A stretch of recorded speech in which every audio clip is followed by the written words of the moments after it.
प्रीती ये महापोलांड. चला. थांबा.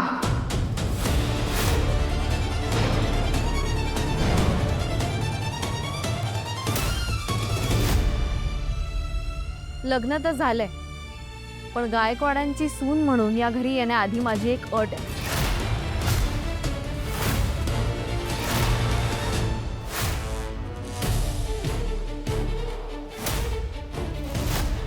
अगं प्रीती काय हे? आई थांब.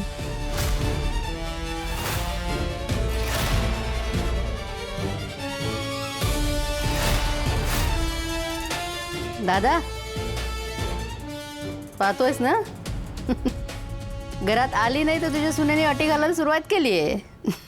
सुलू तू थांब जरा. मी या घरात पाऊल टाकेन, पण एकटी नाही.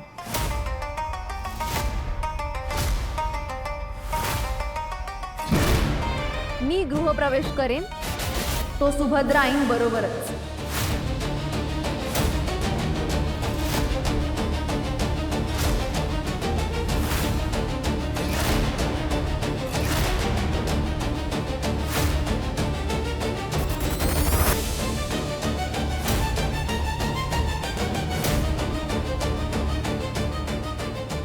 जर सुभद्रा आई या घरात येणार नसतील तर मी गृहप्रवेश करणार नाही.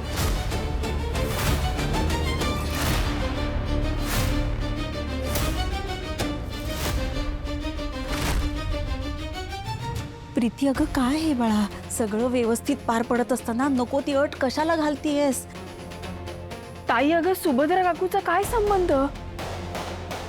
आणि मुळात ती तुझ्या सासरी का येईल आणि तिने का यावं?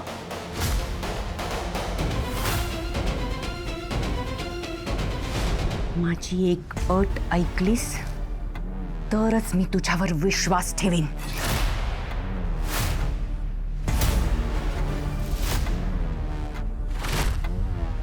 माझी अट ही आहे की गायकवाडांच्या घरात माझ्याशिवाय तू गृहप्रवेश करायचा नाहीस. आई आहो. हो, त्या घरात माझ्याशिवाय गृहप्रवेश करायचा नाहीस इतकंच काय, माझ्याशिवाय त्या घरात पाऊलही टाकायचं नाहीस. आई हीच माझी अट आहे आणि ही अट तू त्यांना जाऊन सांगायचीस. हे करावंच लागेल, हे जमायलाच हवं आपल्याला. आपला हेतू विसरून चालणार नाही आपल्याला. आज सकाळपासून ह्या लग्नात अडथळे आणण्याचे किती प्रयत्न केलेस तू? काही झालं नाही ना? म्हणून म्हणते आता एकटीने नाही, आपण मिळून सगळं करायचं.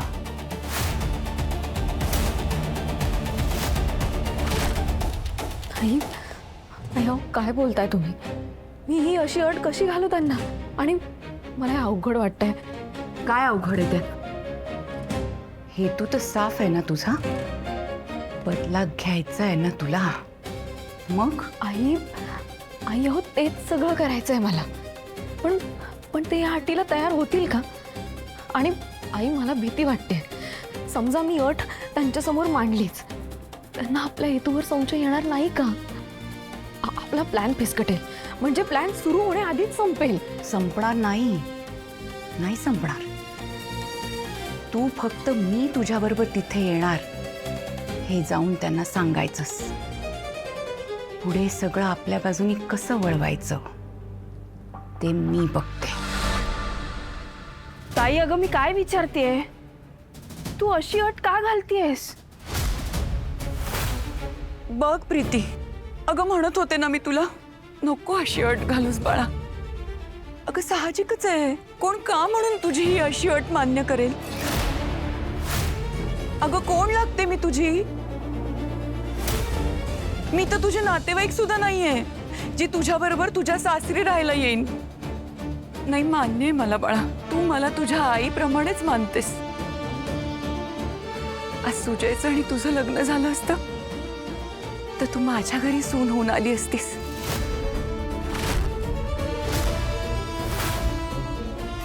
आज आपलं नातं वेगळं असतं, पण तो अपघात झाला आणि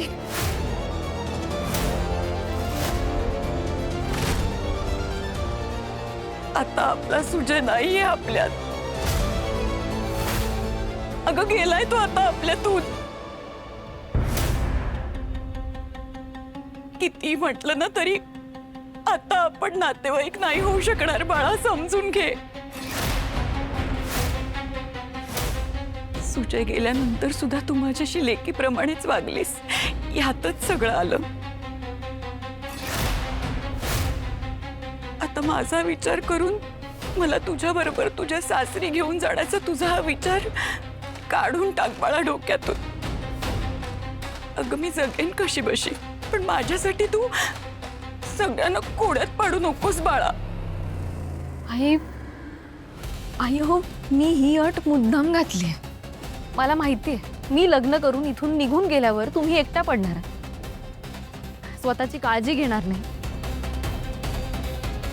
सुजयचा विचार करून करून स्वतःला मनस्ताप करून घ्या. कोण घेणार आहे हो तुमची काळजी? हो म्हणजे ज्योती, आई, कीर्ती आहेत, पण तुम्ही तुमच्या मनातलं दुःख त्यांना सांगणार नाही हे माहिती आहे मला. आई, सुजयची चूक नसताना तो हे जग सोडून गेला आणि त्याच्यानंतर तुमची काळजी घेणं ही माझी जबाबदारी.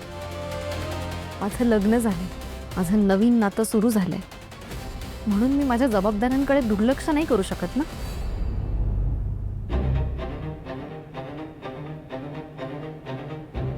दादा, अरे शांतपणे सगळं ऐकून का घेतोस तू? प्रीती योग्य विचार करते असं म्हणायचंय का तुला? नाहीये दादा, ही अट अतिशय चुकीची. हे काहीही मान्य करायचं नाहीयेस तू. जयश्रीताई, अहो प्रीती हे जे माझ्यासाठी करते ना ते तिने करूच नये असंच वाटतं हो मला. पण तिची माझ्याबद्दलची काळजी बघून मला कळतंय की मी काय गमावलंय. मी फक्त माझा मुलगा नाही गमावला, तर एक गुणी सून सुद्धा गमावलीये मी. हे गायकवाड खरंच नशीबवान आहेत की त्यांना इतकी मायाळू, सगळ्यांची काळजी घेणारी सून मिळाली. जयश्रीताई, अहो समजवा ना हिला. मागचं सगळं विसरून जाऊन नवीन आयुष्य प्रेमाने सुरू कर म्हणावं. सांगा ना हो हिला. नाही तर माझ्या काळजीने हिने जी अट घातली त्यामुळे गायकवाडांनी हे लग्न मोडलं तर तिचं आयुष्य अंधारात पडेल. नाही तुम्ही सांगा तिला, समजावा, असं नको करूस. सांगा ना हो.